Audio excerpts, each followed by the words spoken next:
disappeared. I think that. They could be.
World War I veterans, which ended on the 11th hour of the 11th day of the 11th month.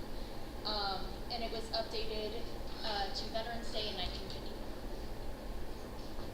Alright, I just want to talk about and introduce our guest speaker today, Bob Hempstead. He was a 30-plus year veteran who served in Iraq. He's Tara Schuler's granddad, first sergeant in the Army National Guard, and has traveled to over 20 countries during his service. He was awarded the Bronze Star for his actions in combat. I would also just like to say, when we're doing the slides, if you are interviewed by any of our juniors here, when they say your name, just please stand up so that we can honor you.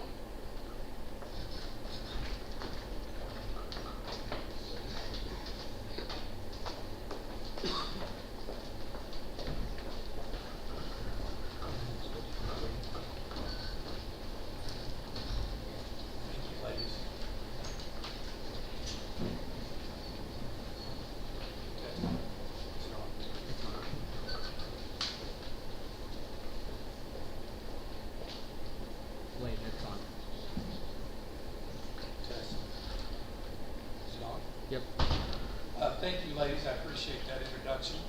Like I said, my name is Bob Hempstead. This is myself and my daughter. At the time, I was a company first sergeant. This picture is taken at Muscatatuck Urban Training Center down in Jennings County in Butlerville. My daughter was an E3 at the time. She hadn't been in maybe a year or so. A quick story on that is my commander and the commanding general got together and they needed another record driver for this unit we were taking to Iraq, and they picked up her. And I didn't know until the last minute, not the last minute, but we were getting ready and the list was going, who's going to go, and I looked down and I was like, whoa, wait a minute. So, if you think your career was rough, take your daughter into combat. That's all I'm telling you. It was horrible. So, accused of all kinds of different things. But I wanted to welcome all the veterans and all my comrades here today. Thank you very, very much. And for the school for allowing us to come. I received a phone call early last week from Miss Alexander, and she said, hey, I heard you had a colorful career. I heard that you wouldn't probably have any issues with being the guest speaker. And I said, okay, I'll do it. No big deal. I've done it before. So here I am. My daughter Tara is here, and there's probably a few other students in here that I know, because I work for the iGrad program as well, but in the middle schools. So I was over at Central last year. Now I'm at Central and North. Yeah, there's a guy right there I know. Yeah, I see you. I'm embarrassed. Good. I like to have a good time, folks. I spent almost 30 years in uniform, and I had to be tough. I had to be forceful. I had to be direct. Well, I don't do that anymore. I work with children, and I love what I do. Okay? I started in the iGrad program 10 years ago when it opened up, and I went away after I finished my master's program. And I came back after I retired. I've been doing it for the last 2 years. So that's what I do now, and I don't do anything like I used to. So you do grow out of that. You really seriously do. So I did ask Miss Alexander, I said, what do you want to hear? And she goes, we want to hear about your career. I said, okay, I'm not going to try to bore you, okay, but I enlisted September 30, 1981. Most of you folks in this room wasn't even born in 1981. Probably some of the teachers wasn't even born in 1981. Okay? But that's when I enlisted, 3 days after I turned 17. I went to Marine Corps boot camp 1 day after I graduated high school, May 25, 1982. I was 17 years old when I went. I don't know how many of my fellow veterans were 17, but it happened a lot back then. It just so happened I was the youngest one there when I got there. I went to the Marine Corps boot camp. I graduated August 13th of 82, went to infantry training school. I graduated from there. I was still 17. I didn't turn 18 until September 27th of 82. So I was very young. So when people say, how did you do that many years and you retired at 46, almost 47 years old? So I enlisted when I was 17. So shortly after I went to school, they sent me to a place called Naval Air Station North Island, where there we guarded nuclear weapons and granted access to the military installation. It was a bunch of Marines in dress blues with weapons walking around, and we looked good. I know the other branches, they don't like it, but our uniform looks better. Come on, guys. I have any Marines here with me? Oh, good. Miss Alexander, you set me up. Okay, but that's okay, so I hope there's no jealousy here today, okay? But I done that for 2.5 years. While I was there, they sent me to some pretty high-speed schools. I went to San Diego PD SWAT, Special Weapons and Tactics. I went to sniper school, close combat handling, nuclear warfare, all kinds of nice schools. I was not a Marine sniper. I was not special forces. I went to school to do what they wanted, what I needed to do. I set up an overwatch when we moved nuclear weapons from across the base to ships, or we flew them out by helicopters. They stuck me in a bell tower at 18 years old with a rifle, a canteen of water, and some crackers. And I would be up there 8 to 12 hours. And if I don't care if it's in San Diego or not, it gets cold up that high. So after I got done there, I left and I came all the way across the United States to Camp Lejeune. I served at Camp Lejeune for a short period. Oh, by the way, who's heard all the commercials about the tainted water? You guys need to watch more commercials. Okay? I'm waiting on my money. I'm going to leave it at that. Okay? But I served there, then I went overseas for a year. 1987, I went to Japan. Not mainland, but Okinawa. I spent a year there doing whatever I do, and then came back. I was married. I just had a child, like 30 days before I went over. So I come back. And while I'm back, I got back in 88, and I went over to French Lick over in Camp Lejeune, and I get a call from a battalion that says, hey, I was a sergeant at the time. Battalion Sergeant Major wants to see you. So I go see the Battalion Sergeant Major, and this was an old, crusty man that hated the world. At least he acted like that. So I walked into his office. When you walk into this man's office, it was a long, narrow office. And it started with the oldest uniforms of the Marine Corps, and they were lined up on both sides of the wall. And the closer you got to him, his was right there on this stand. Wow. This guy, he had it going. Korea, Vietnam, a few other places. So, I come in, he throws my service record book, front clip to the front binder of it was orders. He said, you're going to PI. I said, Sergeant Major, I just came back from Japan, and I'm getting ready to go on a med float, which is a 6 months out, 6 month in for the Navy people. Y'all know that, right? Where's the Navy? Just one and a... I'm a spouse. One and might as well be. So, but you go out 6 months, in 6, out 6, in 6. It's another deployment. You visit all these different countries. He looked at me and he said, idiot, you're going to Parris Island. Anybody heard of Parris Island? Nobody? Marine Corps Recruit Depot, Parris Island, South Carolina. It's where Marines are made. It's got sand fleas that'll carry you off. It's the horrid place in the world. Well, that's where I went to be a drill instructor.